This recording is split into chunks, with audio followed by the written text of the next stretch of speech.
Halo, saya Romo Gandhi. Kita ketemu lagi dalam Cerita Mogan.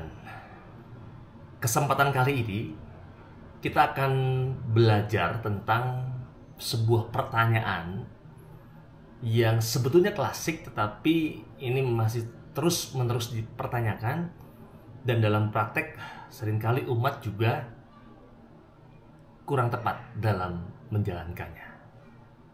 Pertanyaannya adalah, Romo, sebetulnya dalam perayaan Ekaristi itu umat berapa kali sih membuat tanda salib?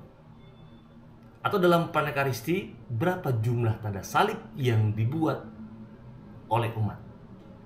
Nah, hari ini kita akan belajar tentang hal itu.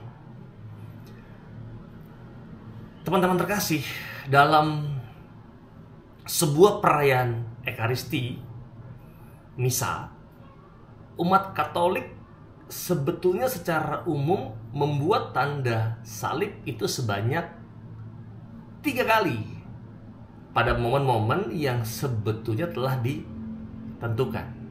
Karena apa?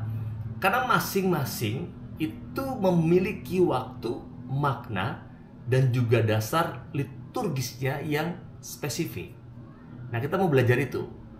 Misalnya, apakah dalam menyambut komuni, dalam doa-doa, atau sebelumnya kita butuh membuat tanda salib? Atau ketika dalam praktek komuni, ketika imam atau asisten imam mengatakan tubuh Kristus, umat menjawab amin, apakah butuh juga membuat tanda salib? Nah, kita akan bahas kali ini 3 momen yang telah ditentukan umat membuat tanda salib dalam perayaan Ekaristi. Yang pertama, yaitu adalah di awal Ekaristi dalam ritus pembuka. Kapan? Tepat di permulaan perayaan Ekaristi. Bagaimana, Romo? Imam memulai dengan mengucapkan dalam nama Bapa dan Putra dan Roh Kudus, dan seluruh umat membuat tanda salib pada diri sendiri sambil menjawab amin. Dan itu juga harus dikatakan dengan tegas, bukan tapi amin. Lalu apa yang membuat dasar liturgisnya? Ini sebetulnya diatur dalam pedoman umum Misale Romawi, atau kita kenal PUMR nomor 50. Bunyinya apa? Setelah nyanyian pembuka selesai, imam dan seluruh umat berdiri dan membuat tanda salib. Lalu imam menyampaikan salam kepada umat dan dengan demikian menyatakan kehadiran Tuhan di tengah umat yang berhimpun. Apa maknanya? Tanda salib di awal ini memiliki makna yang sebetulnya sangat mendalam. Yang pertama, pengudusan perayaan. Maka seluruh perayaan dari awal hingga akhir ditempatkan di bawah naungan dan kuasa Tritunggal Maha Kudus. Yang kedua, pernyataan iman. Ini adalah penegasan iman akan misteri sentral kekristenan, Allah Tritunggal dan karya penyelamatan Kristus melalui salib. Makna yang ketiga adalah mengingat akan baptisan.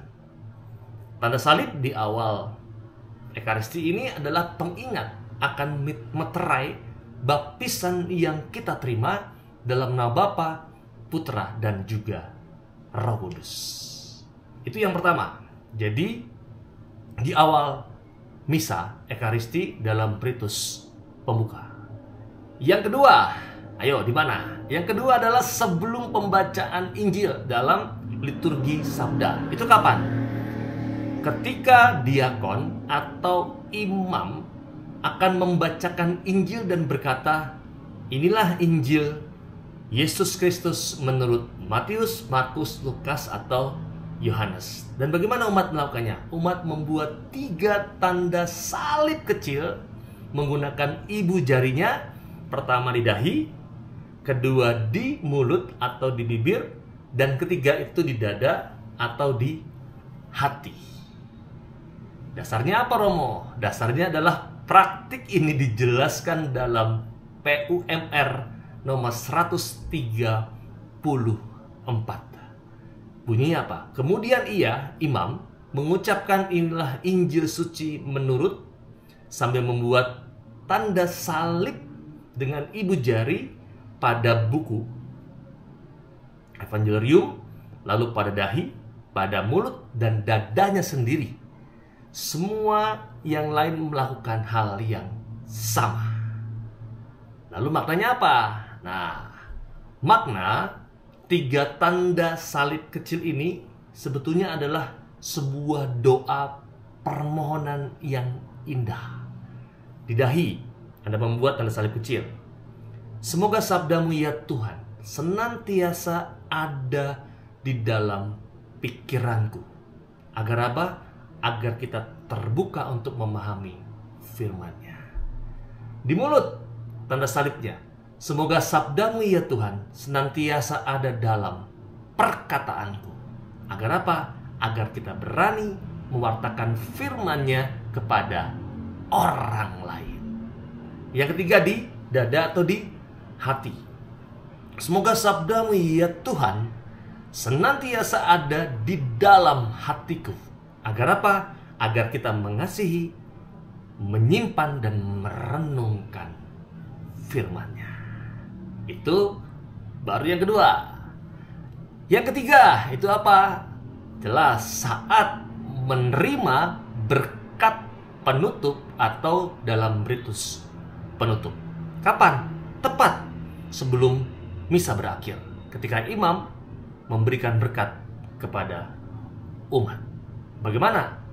Umat menundukkan kepala untuk menerima berkat dan membuat tanda salib pada diri sendiri ketika imam mengucapkan rumusan berkat Tritunggal. Semoga saudara sekalian diberkati oleh Allah yang Maha Kuasa, Bapa dan Putra dan Roh Kudus. Amin.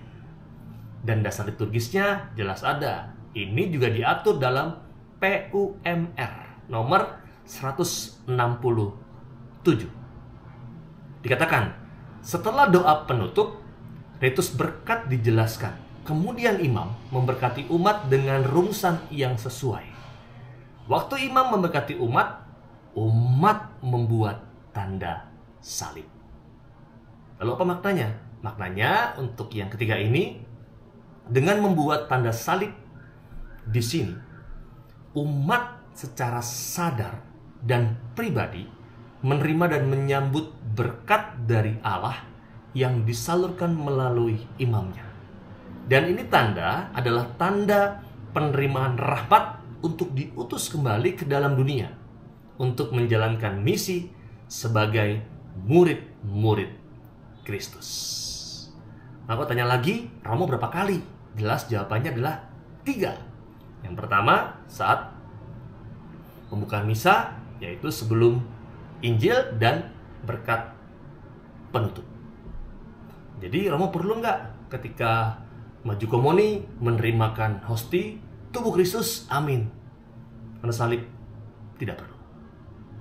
Atau sebelum mau menerima komuni di bangku umat berdoa. Apakah butuh membuat tanda salib? Tidak perlu. Karena apa? Sekali lagi, bahwa Ekaristi merupakan sebuah rangkaian besar dari awal sampai akhir. Maka kalau sebuah rangkaian besar, maka juga jelas bahwa umat diminta untuk tidak terlambat. Perayaan Ekaristi dimulai dari apa? Dari teng lagu pembuka sampai lagu penutup. Dan ini menjadi pengingat kembali kepada kita semua. Nah, kalau Anda masalah, silakan untuk memperbaiki, silakan untuk memaknai pemaknaan yang baru ini dan juga pemaknaan yang benar ini.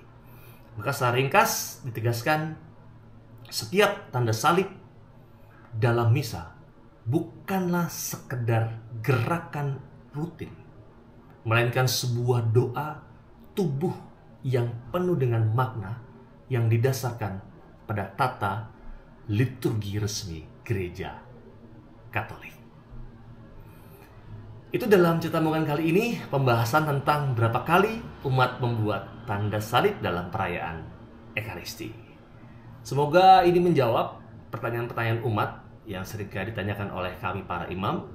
Dan semoga Cita Mogan kali ini sungguh berguna, bermanfaat untuk Anda. Terlebih sekali lagi berguna untuk mengulas kembali harta karun gereja Katolik yang begitu luas dan juga banyak serta mendalam. Kita ketemu lagi dalam Cita Mogan yang berikutnya. Saya Rama Gandhi, salam.